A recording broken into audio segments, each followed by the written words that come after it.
importante muna yung kalusugan ni Pangulong Duterte. Kulang-kulang yung mga, sana yung mga medtech kanina ayaw papasukin.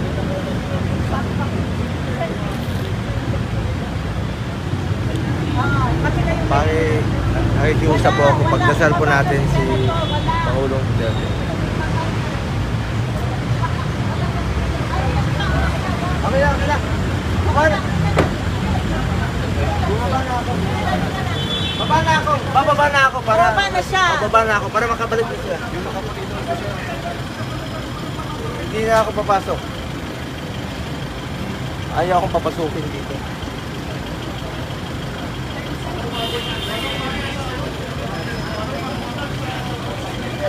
Notary lang siya. Right there yan. Notary lang. Notary lang. Notary lang. Notary lang. Notary lang. Notary!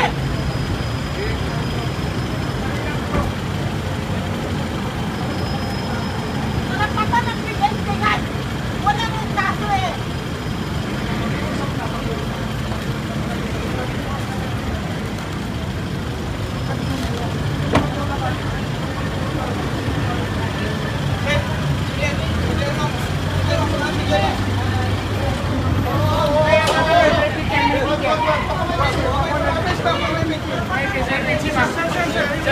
Asahan niyo sa amin, sir. Nakikiusap kami, sir. Pabayan yan.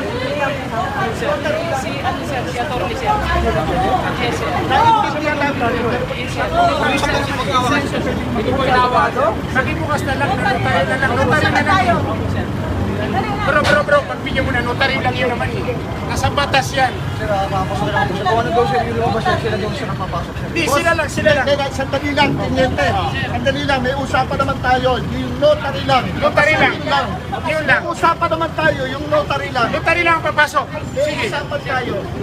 Ano po muna kayo? Notary lang.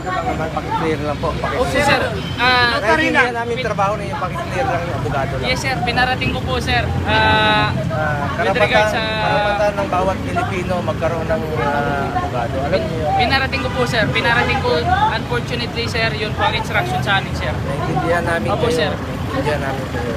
Opo sir. Nakikiusap lang po ako. Opo sir. Okay, pakipaalam lang po naman. Opo sir, Notary lang naman ipapasok eh. Yes sir. Sige bro. Hininga na po namin ng request yun sir.